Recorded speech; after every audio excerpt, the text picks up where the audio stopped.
காங்கேயம் முத்துவின் ஒரிஜினல் வின்னசஸ் பிராண்ட் அரிசிகள் தரத்திலும் சுவையிலும் என்றும் நம்பர் 1.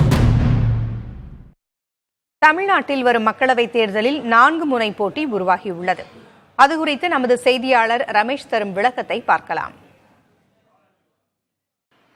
வரும் மக்களவைத் தேர்தலில் தமிழகத்தில் 4 முனை போட்டி நிலவுகிறது. எந்தெந்த அணியில் எந்தெந்த கட்சி இருக்கிறார்கள் என்பதை பார்க்கலாம். திமுக அணியில் திமுக, காங்கிரஸ், சிபிஎம், சிபிஐ, விடுதலை சிறுத்தைகள், மதிமுக, IUML, கொங்குநாடு மக்கள் தேசிய கட்சி, அதே போல கமலஹாசனுடைய மக்கள் நீதி மையம் வந்துடுறாங்க. அது மட்டும் இல்லாம ஆதரவு நிலைப்பாட்டில் சீட் இல்லாமல் இருக்கக்கூடிய ஆம் ஆத்மி, ஜவஹர்லாலுடைய மனிதநேய மக்கள் கட்சி போன்ற கட்சிகள்லாம் இதில் அடங்குகிறார்கள். தமிழக வாழ்வுரிமை கட்சியெல்லாம் அந்த பட்டியலில் அடங்குகிறார்கள். இதுதான் திமுகவை பொறுத்தவரை ஒரு அணியாக இருக்கிறது. அதிமுகவை பொறுத்தவரை இந்த முறை அவர்களும் ஒரு பெரிய அணியை கட்டமைத்திருக்கிறார்கள். தேமுதிக தற்போது வரை அதிமுகவுடன் பேச்சுவார்த்தையில் இருக்கிறார்கள். அதே போல புரட்சி பாரதம், கிருஷ்ணசாமியுடைய புதிய தமிழகம் கட்சி, SDPI கட்சி, அகில இந்திய பார்வர்ட் பிளாக் அவர்களோடு தான் தற்போது இணைந்திருக்கிறார்கள். அதே போல பாட்டாளி மக்கள் கட்சியும் அதிமுகவோடு தான் தற்போது வரை பேச்சுவார்த்தை நடைபெற தகவல் வந்திருக்கிறது.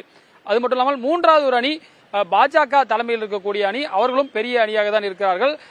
GK வாசனுடைய தமிழ் மாநில காங்கிரஸ், பாரிவந்தரின் இந்திய ஜனநாயக கட்சி, அதே போல தமிழக மக்கள் முன்னேற்ற கழகம், அதே போல பாத்தீங்கன்னா புதிய நீதி கட்சி AC சண்முகத்துடைய கட்சியும் அங்க இருக்காங்க. தேவநாதன் யாதவுடைய கட்சியும், இந்திய மக்கள் கல்வி முன்னேற்ற கழக கட்சியும் இவர்களோடு தான் இருக்கிறார்கள். இந்த கட்சி சரத்குமார் தற்போது கட்சியை பாஜகவோடு இணைத்துட்டாரு.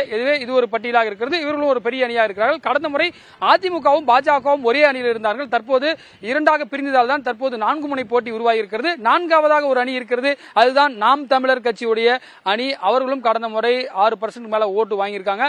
அவர்களும் ஒரு முக்கியமான இந்த ரோல் இந்த எலெக்ஷன்ல பிளே பண்ணுவாங்கன்னு எதிர்பார்க்கப்படுகிறது. எனவே 4 முனை போட்டியில் யார் முந்துகிறார்கள் என்பதை நம்ம இந்த எலெக்ஷன்ல பார்க்கலாம். புதிய தலைமுறைக்காக ஒளிப்பதிவாளர் கிருஷ்ணமூர்த்தியுடன் ரமேஷ். காங்கேயம் முத்துவின் ஒரிஜினல் வின்னசஸ் பிராண்ட் அரிசிகள் தரத்திலும் சுவையிலும் என்றும் நம்பர் 1.